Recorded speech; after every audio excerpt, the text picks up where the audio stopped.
I've got it here. Yep. I'll switch it. We're doing 3. Yep, I got you.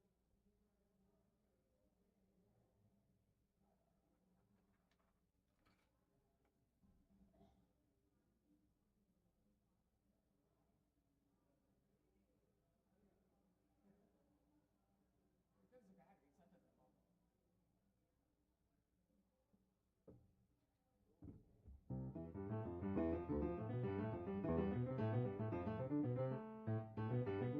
It's not that long.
Good morning. Good morning and welcome to the First Unitarian Universalist Church of Richmond. My name is Sharon Amos, and it's my honor to serve on the board of directors for this congregation. As we celebrate the life and legacy of Dr. Martin Luther King Jr. this weekend, we're reminded that love is at the core of our faith as Unitarian Universalists. Our shared covenant helps us to create an experience of beloved community here in this space. And we also work together and outside of these walls with others to bring just a little more love and a little more beloved community. And we don't always get it right, but we keep trying and we keep learning. Your presence this morning helps to make this a more sacred space and helps to bring more strength to our beloved community. Thank you for joining us. Welcome.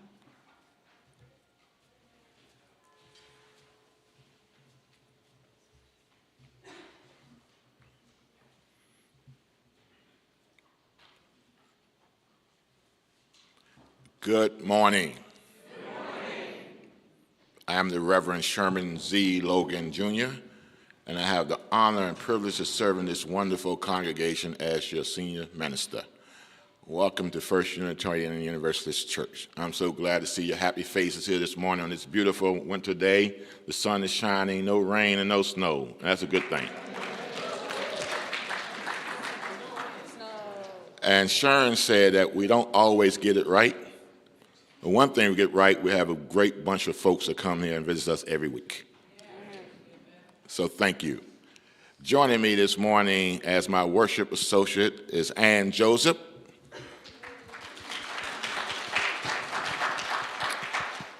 And our ministry partners sharing the songs and music, New Beginning.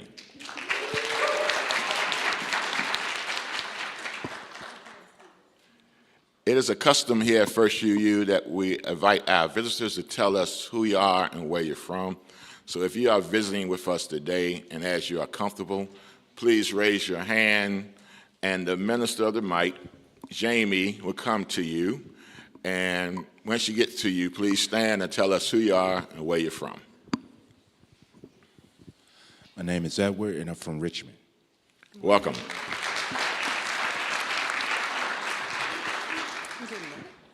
Hi, I'm Tasha James. I bring you greetings from Second Mount Zion Baptist Church in the Dawn, Hanover, Virginia area. Pastor Marvin Fields is my pastor. Welcome.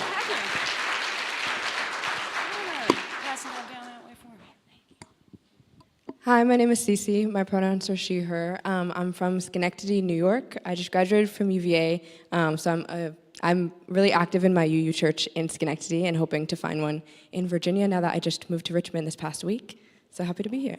Welcome. Wahoo wah. Oh, good morning.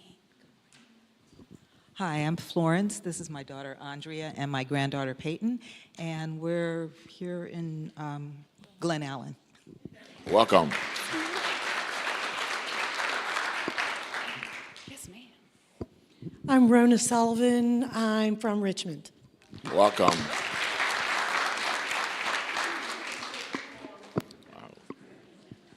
Good morning. Tom Ollinger, just moved back to Richmond from Whitestone on the Northern Neck, where I was going to the Unitarian Church there in Whitestone. Welcome.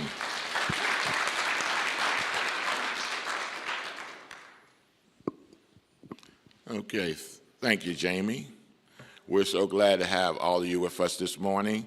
Now please rise as you are comfortable and greet our neighbors and welcome our visitors.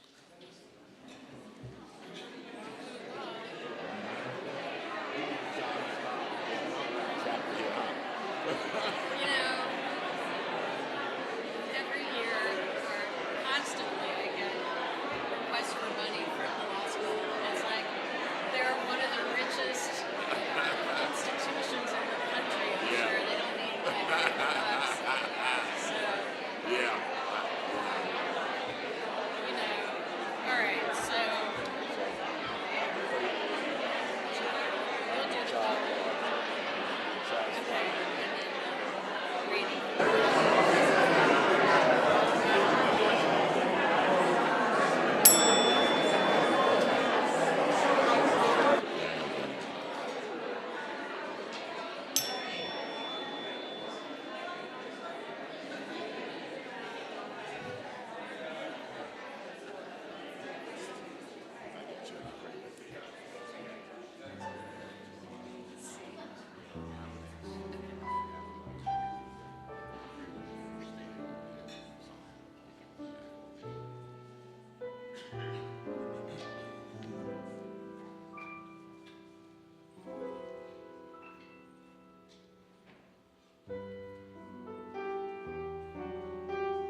A call to worship. As we gather in this sacred place, let us be mindful of the enduring message of Dr. Martin Luther King, Jr. Let us make our worship today a celebration of justice, peace, and equality. May our hearts be open to the spirit of unity and love. Let our time together renew our commitment to building a world where every person is treated with dignity and respect. Let us worship with purpose, guided by the dream of the beloved community. Amen.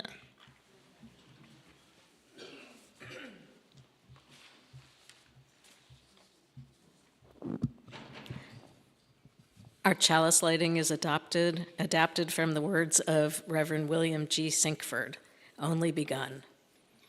As we light our chalice, let us remind ourselves that there is so much work to do. We have only begun to imagine justice and mercy. Help us hold fast our vision of what can be. May we see the hope in our history and find the courage and the voice to work for that constant rebirth of freedom and justice. That is our dream. Before we sing our opening hymn, Lift Every Voice and Sing, I would like to read you these reflections on the song by Aisha Ansano. Martin Luther King Jr. Day is a time when particular songs get sung. One of them is Lift Every Voice and Sing. It gets sung in school, in church, and at various MLK Day celebrations or over the course of Black History Month. It's a very, very powerful song, but it's often sung without context, and at times it's sung without a lot of intentionality. When you sing, lift every voice and sing, do you pay close attention to the words? It's easy on a Sunday morning to open the hymnal and sing along without necessarily processing what we're saying, what the words we're saying really mean. Sing a song full of the faith that the dark past has taught us. Bitter, the chastening rod felt in the days when hope unborn had died. We have come over a way that with tears has been watered. We have come treading our path through the blood of the slaughtered. This song deserves to be sung with attention. It is a song that starkly names the horrors and violence of racism in this country, and it is a song that should make us uncomfortable. Uncomfortable with the history that it calls upon, uncomfortable with the fact that the struggle for racial justice continues and has not come quite so far as it should have by now. How can anyone sing the words, treading our path through the blood of the slaughtered, without a deep, deep discomfort? So when we sing this song, will you join me in singing with intentionality? Will you join me in the deep discomfort that I will be feeling in singing these words? Discomfort with the pain and horror that those words refer back to, and discomfort with the fact that those words do not only refer to a distant history, but also to what is happening now. Will you commit to sitting with your own discomfort? And then will you tap into that discomfort and do something? Will you lift your voice and sing until earth and heaven ring with the harmonies of liberty?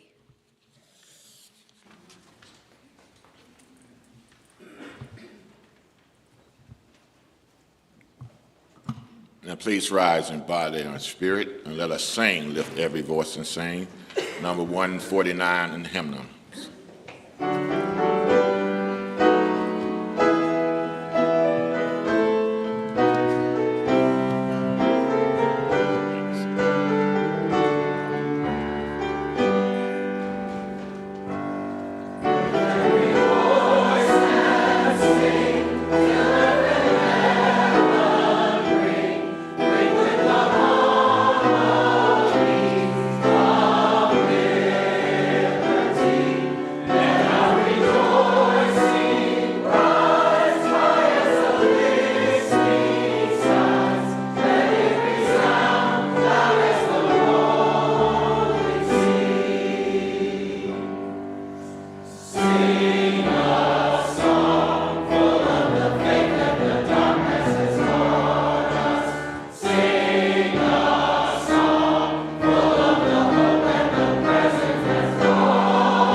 Good morning, everyone. My name is Peter Pettit, and I am the president of the board of the directors of the Shepherd Center of Richmond, which is an organization dedicated to helping older adults stay active, independent, and engaged throughout the remaining years.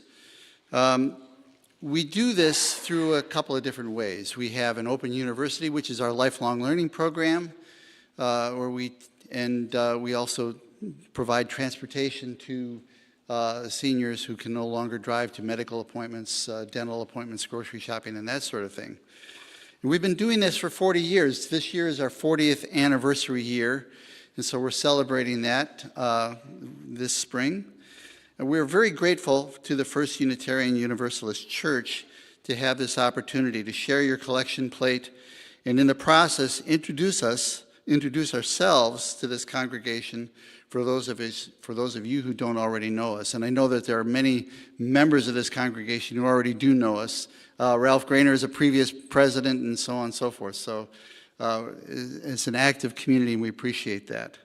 This week we'd like to say a little bit more about our Open University, which offers both in-person and virtual courses in a variety of subjects, including languages, history, contemporary world events, architecture, science, travel logs, just to name a few. And I might put in a plug for my wife, who's going to be teaching a chair exercise class at Lakeside Methodist Church beginning this Thursday.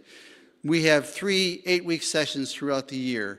The fall session, a winter session, which begins tomorrow, actually, and then a spring session. Our Monday sessions are at the St. Luke's Lutheran Church on the Chippenham Parkway.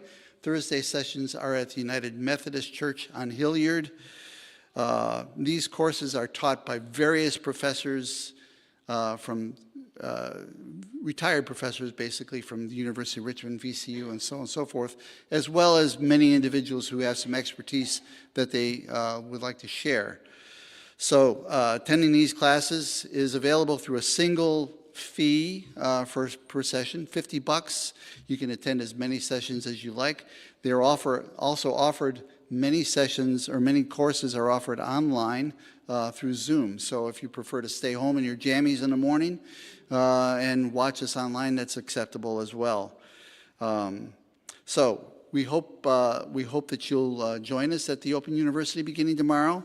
I've left several, after the first service, I left several of these session schedules on the counter there. Most of them are gone. I think there's one left, and I'll leave this one up there as well as some other literature. So I hope you'll avail yourself of that. You can visit us at www.tscore.org. That's tscor.org, and we hope that you'll join us. Now your offering will be taken and most gratefully received and put to very good use. Thank you very much for your attention.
If you only trust in Him, put your faith in Him. Trust me. He'll see you through. If you will only. If you only. If you only. If you only.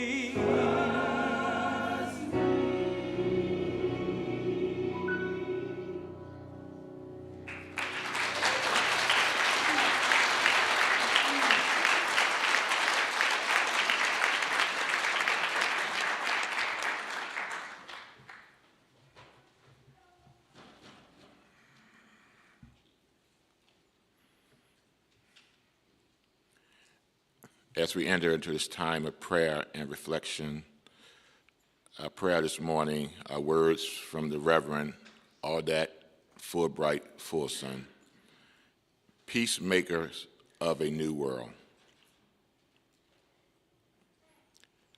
Holy Spirit, God of ages and so many names, we gather once again to rejoice in the light offered to the world by the Reverend Dr. Martin Luther King, Jr. His walk on this earth was a gift to generations, and today we give thanks for that gift. We know that we are called together today not to simply to rejoice and be glad that such a man was given to us for a time, but rather to heed the call he made to us, the same calls that reverberates now as they did when he was alive. The same calls you have made time and time again in a voice of justice that calls us throughout the ages. We are called to hear the same word of truth that Dr. King spoke, that the hungry and poor are with us still. It is not enough to march and remember. The work we are called to do is to feed the hungry children and wipe the tears from our sibling eyes. It is not enough to sing a joyful song. We must also build houses that will give shelter to every adult and child and allow them to fully, securely, and dignity. We are called today not to be remembered that we are not to be judged one another by the color of our skins, but by the content of our characters. And in a world where our families are knit ever more tightly together, past our ideals of color and race, we know that the tyranny of fear and hatred still exists in our hearts, and we know that racism still lurks like a viper around unexpected corners. And so we gathered again to renew our promise to one another that we will be vigilant. We will be warriors and peacemakers of a new world, a world that is always dawning, the kingdom of God, which is always at hand among people who work and pray and give thanks together. Holy Spirit, on this day of remembrance, we do give thanks, and we are joyful that for a time we had our brother, our father, our pastor, our leader, Dr. King, with us. But we do not forget that the mantle he wore for a time has been passed now to us, to each of us here gathered, and it is our efforts and our faithful struggle and in our generous witness to be a better world becoming that we make our most powerful prayer of thanksgiving. Thank you, gracious one, for this day and for all our many gifts. In the spirit of remembrance and a spirit of gratitude and hope, we set forth again with your guidance and strength to make this world anew. Amen, Ashe, may it be so.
Our second reading, A Network of Mutuality by the Reverend Dr. Martin Luther King, Jr.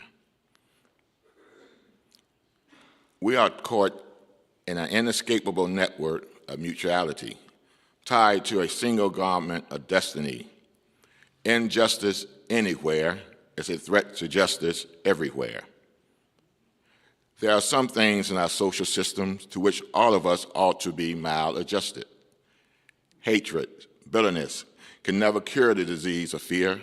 Only love can do that. We must evolve for human conflict a method that rejects revenge, aggression, retaliation. The foundation of such method is love. Before it is too late, we must narrow the gaping chasm between our proclamation of peace and our lowly deeds which precipitate and perpetuate war.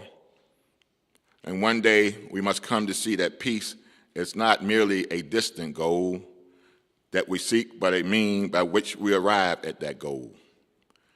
We must pursue peaceful ends through peaceful means, and we shall hew out a mountain of despair, a stone of hope.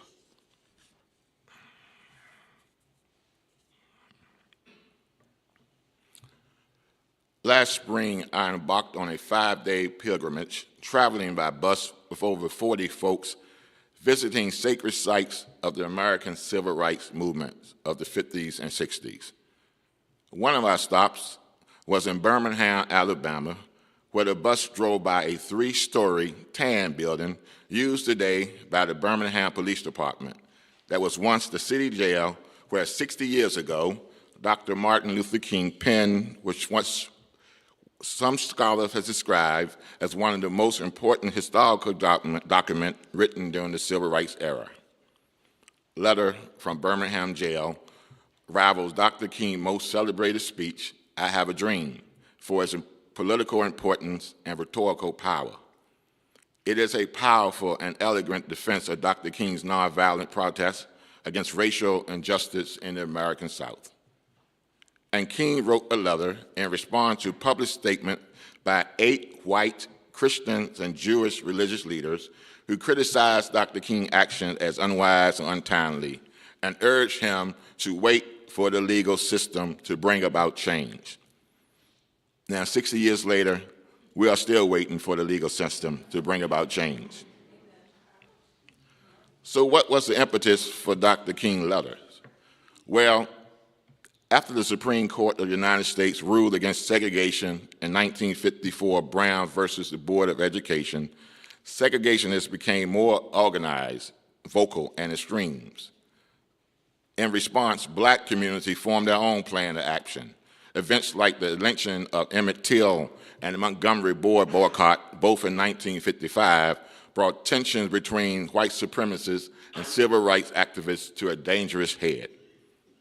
And this situation worsened due to brutality of the Birmingham police force, led by the infamous Bull Connor. And y'all knew who Bull Connor was. And so in 1963, King created a document called the Birmingham Manifesto, which invoked Christian and American mandates for justice.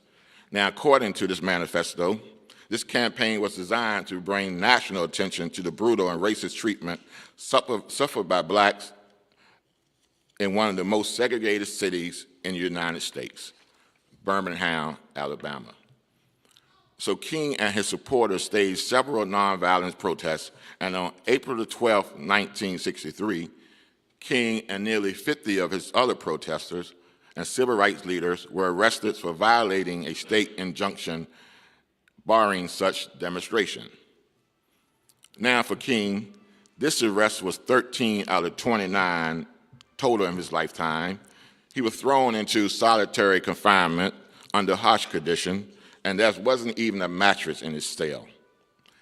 He was initially denied access to his lawyers or allowed to contact his wife until President John F. Kennedy was urged to intervene on his behalf. Now, King previously agreed not to be immediately bailed out of jail by his supporters because he agreed to a longer stay of a total of 8 days to draw additional attention to the plight of black Americans.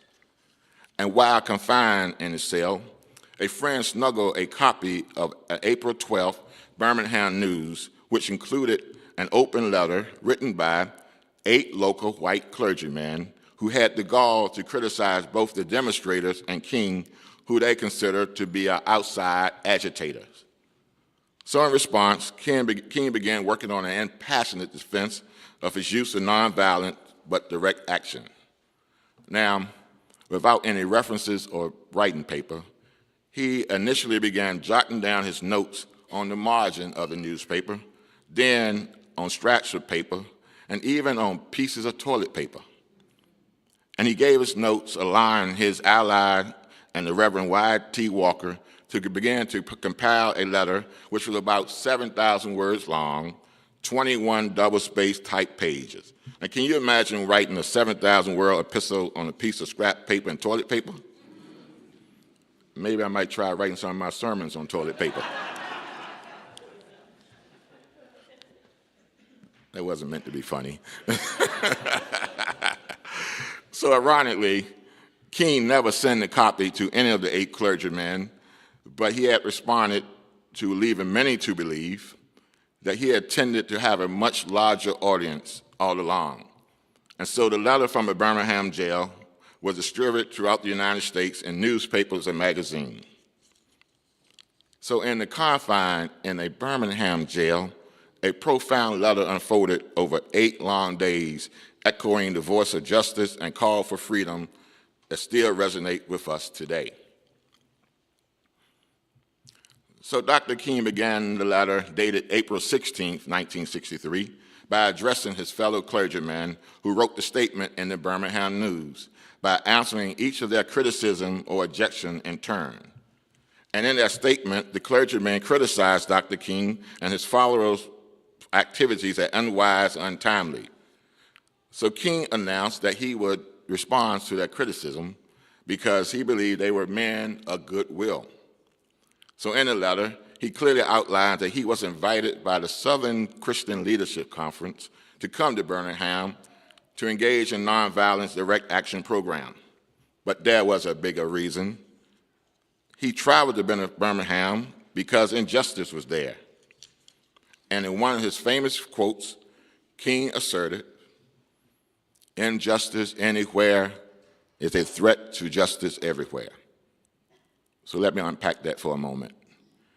Injustice anywhere is a threat to injustice everywhere.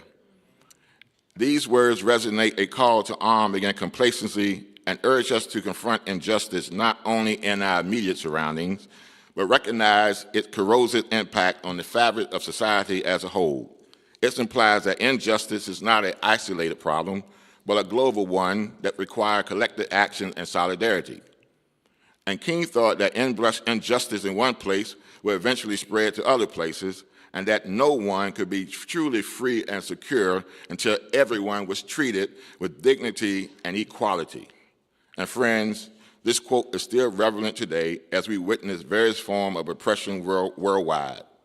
And we have a moral responsibility to stand up for what is right and to speak out against what is wrong, even if it does not directly affect us. Stand up to what is right and speak out against what is wrong, even if it does not directly affect us. So we shouldn't be indifferent or complacent to the suffering of others, but rather to embrace and act with compassion and courage.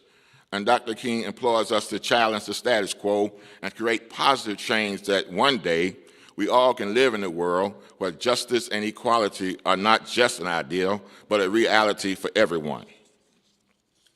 So the next criticism Dr. King would address, that he and his followers were unwise and untimely. The clergyman urged him to wait for the legal system to bring about change. Again, tell me, how's that working for us today? His response was, justice too long delayed is justice denied. And he referred to a broader scope of history when he said, wait has almost always meant never, declaring that African Americans had waited for their God-given rights and constitutional rights long enough. And he listed numerous ongoing injustices towards black people in his letter, including himself, by saying, perhaps it is easy for those who had never felt the stinging darts of segregation to say, wait. Well, you know, there's been times in my ministry when I've been advised to be patient and wait. Some have said, Reverend Sherman, be patient with your folks. Don't push them too hard. Wait until they're ready. However, in the current times that we are living in, with systemic racism, discrimination, and oppression still prevalent, I cannot afford, and we cannot afford, to wait to fight injustice in our community. And as Dr. King said, justice too long delayed is justice denied. And if justice is delivered in a timely manner, it is equivalent to denying justice altogether. And he believes the importance of the timely justice for an oppressed and marginalized group in our society, and that justice is a fundamental human right that should not be compromised nor postponed. And he was frustrated and disappointed with the white moderate clergy who urged him to wait for a more convenient time to pursue civil rights. And King would ask, what is a more convenient time? And he argued that waiting for justice only prolonged the suffering of the process and allowed the oppressor to continue the status quo. So he challenged us to be proactive and persistent in pursuing justice for ourselves and other marginalized folks who are discriminated against. And we have a moral obligation to act with urgency and a conviction to see, when we see injustice in any form, whether it's racial, social, economic, or environmental. And we should not be complacent or indifferent to the plights of others. Rather, to join them in solidarity and advocacy. So friends, we cannot afford to wait, but we cannot be discouraged or disillusioned by the obstacles or opposition we may face. And one day, we can live in a world where justice and mercy are not just ideals. And so King turns to his next criticism from the clergyman that implied that he and his followers were outside educators coming to Birmingham to break the law. So he addressed the criticism by saying, we have a duty to disobey unjust law. And he would continue to say that he would be the first to advocate obeying just laws, but one who has a more responsibility to disobey unjust law. And he would agree and quote St. Augustine that an unjust law is no law at all. An unjust law is no law at all. And so to illustrate his point of what a just law and what is an unjust law, King pointed out that everything Hitler did in Germany in 1930 and 1940 was legal because the Nazis changed the laws to suit their ideology and political aim. But it doesn't mean what they did was moral. It was quite the opposite. And it would have been illegal to come to aid to a Jew in Nazi Germany, but King stated that he would have done so even though by helping and confronting a Jewish person, he would have been breaking the law.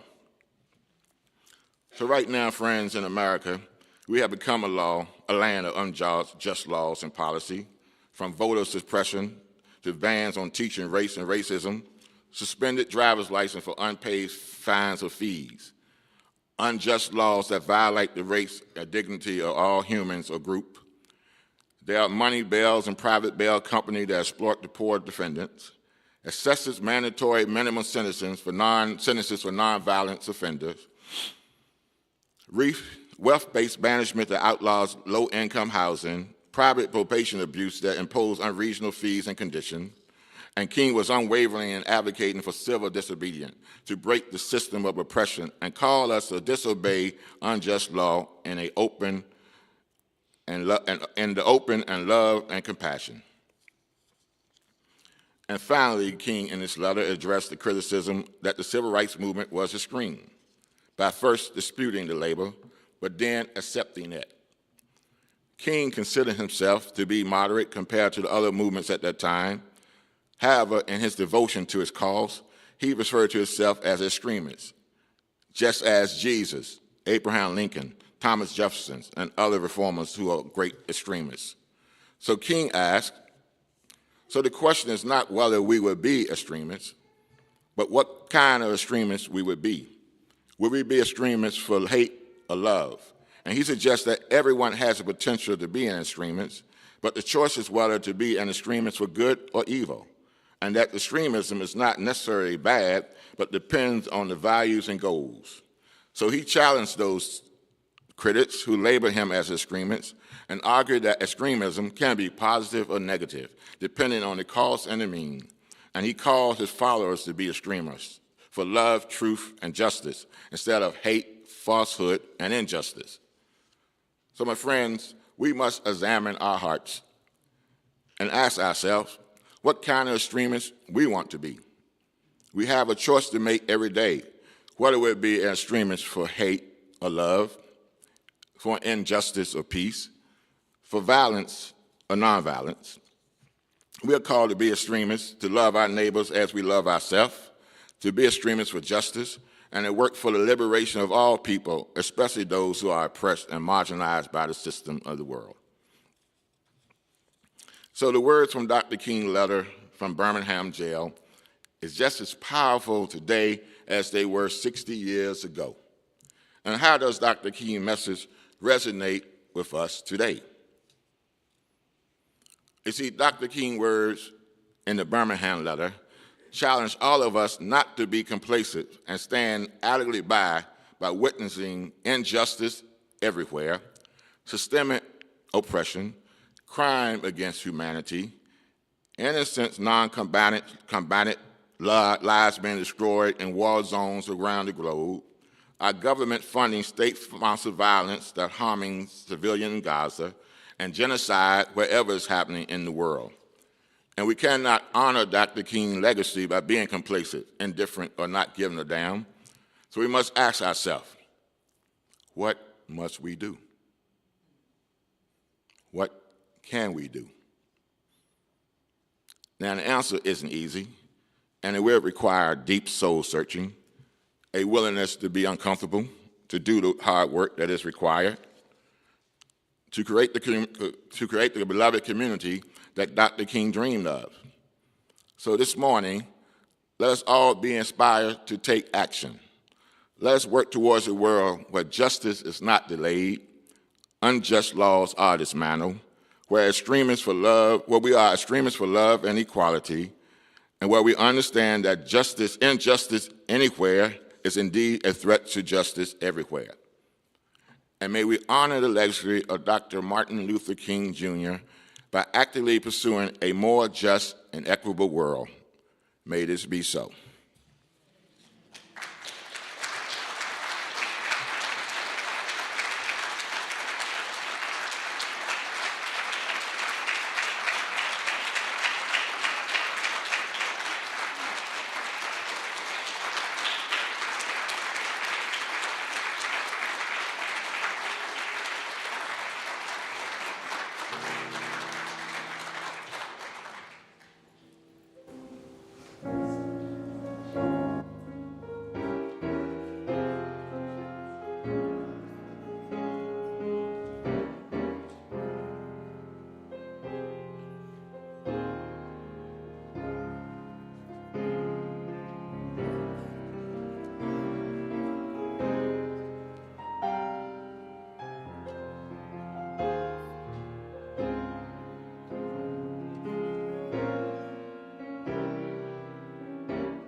Our chalice extinguishing words are An Unquenchable Flame by Ben Atherton Zeman. It's just, okay, there we go. As we extinguish the flame on our chalice, we ignite it inside ourselves. Our commitment to our mission and to one another is an unquenchable flame. Let us remember that we are not alone until the next time we light this flame. Thank you, man.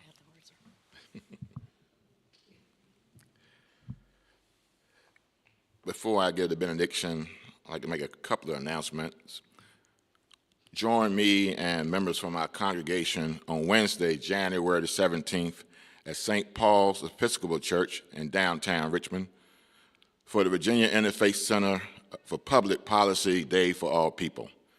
This is an annual advocacy day where people of faith and goodwill from across Virginia come together for inspirational presentation, informative workshops, and advocacy on economic, racial, and social justice issues. And there's a special treat this year because one of our own members, Reggie Gordon, will be doing the keynote.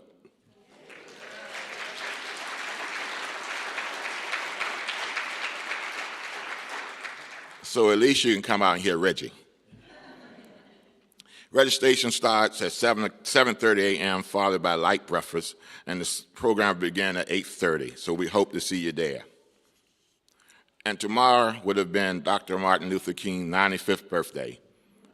And as we celebrate his life and enduring legacy, let us honor his memory by dedicating a day of service and volunteering. The metro area offers many opportunities to give back to the community, and I encourage you to consider finding ways to serve if you are available. And in that spirit, at 2 o'clock tomorrow, at the Gun Tower in the state capitol, the Virginia Center of Public Safety will be hosting a visual for gun violence victims. So let's come together in service to our community and make a positive impact. Okay. So now please rise in body or in spirit as I give the benediction.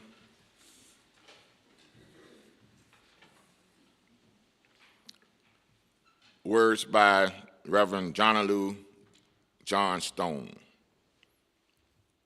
We shall overcome when we can truly celebrate the diversity and contribution and talents offered by all people. We shall overcome hatred and prejudice and oppression. When we can truly extend our hands to one another in loving acceptance, we shall overcome the past that haunts us now. Living in peace and freedom, we shall overcome the wrongs that have happened and the debts left unpaid. So let us join together in that commitment to overcome. Let us say together, Amen, Ashe, may this be so. Now, if you are comfortable, please join your hands of your neighbor as our friends New Beginnings sang, we need you to survive. And we do need each other to survive.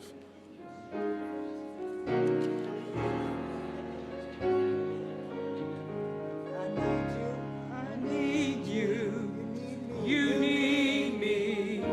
We're all a part of God's body. Stand with me, agree with me. We're all a part of God's body. It's God's will that every need be supplied. You are important to me. I need you to survive. You are